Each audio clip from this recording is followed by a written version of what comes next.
আসসালামু আলাইকুম। Welcome to Madaripur agro. যে কোনো বাচ্চা বোর্ডিং করার ক্ষেত্রে যে বিষয়গুলো আমাকে অবশ্যই মানতে হবে, সেই বিষয়গুলো নিয়ে আজকে এই ভিডিওর মধ্যে আলোচনা করব ইনশাআল্লাহ। তো এক নম্বরে যে বিষয়টি প্রয়োজন সেটা হচ্ছে জীবাণুমুক্ত পরিবেশ। আপনি আপনার বাচ্চা যেখানেই রাখেন না কেন সেই জায়গাটা অবশ্যই জীবাণুমুক্ত হতে হবে। সেটা হতে পারে ঘর অথবা আমার মতো এরকম একটি বাক্স তৈরি করে। যদি জীবাণুমুক্ত না রাখেন তাহলে বাচ্চাগুলো জীবাণুতে আক্রান্ত হয়ে অসুখ হয়ে মরে যাবে। নাম্বার 2, শুকনো বাসস্থান।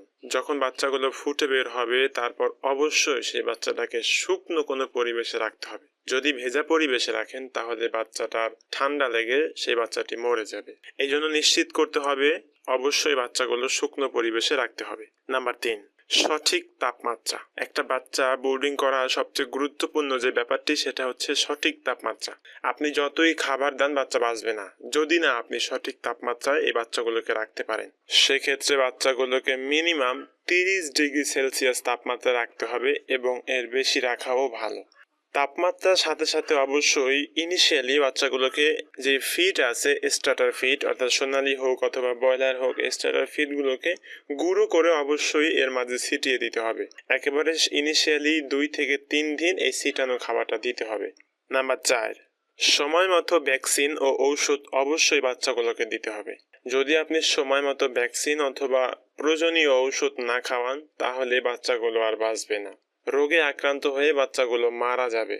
তাই অবশ্যই এটাকে এনশিওর করতে হবে যে সময় মতো যাতে বাচ্চাগুলো সঠিক খাবার, সঠিক তাপমাত্রা, জীবাণুমুক্ত পরিবেশ এবং সঠিক ঔষধ এবং ভ্যাকসিন পায়। সঠিক তাপমাত্রায় এই সব কিছু না পেলে একটা বাচ্চা বোর্ডিং করা অনেক কষ্ট হয়ে যায়।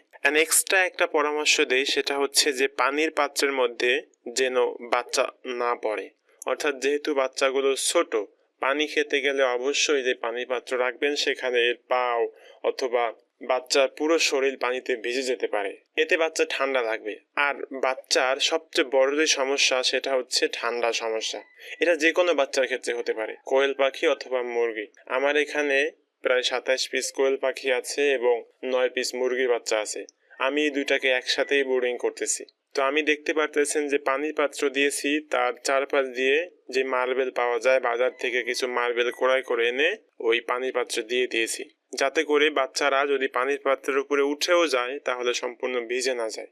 কারণ ওই যে বললাম, ভিজলেই বাচ্চা ঠান্ডা লাগবে এবং বাচ্চা মারা যাবে। তো আমি যেই বিষয়গুলো বললাম এই বিষয়গুলো যদি আপনি সঠিকভাবে পালন করতে পারেন তাহলে অবশ্যই আপনার বাচ্চা সুস্থ থাকবে।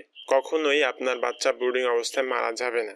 2-1টা মারা যেতে পারে, এটা সব ক্ষেত্রেই যায়, এটা নিয়ে বেশি পেরেশানি হওয়ার কিছুই নাই। আমার এই বাচ্চাগুলোকে আমি বোর্ডিং করতেছি আপনাদের যেই বিষয়গুলো বললাম সেই বিষয়গুলোর উপরই বেসড করে। যদি আপনারা দেখতে চান যে আমার এই বাচ্চাগুলো ভবিষ্যতে সুস্থ থাকে কিনা তাহলে অবশ্যই মাদারীপুর এগ্রো ইউটিউব চ্যানেল অথবা ফেসবুক পেজকে ফলো দিয়ে পাশে থাকতে হবে। তো আজকে এই পর্যন্তই, দেখা হবে পরবর্তী ভিডিওতে। আসসালামু আলাইকুম ওয়া রাহমাতুল্লাহি ওয়া বারাকাতুহু।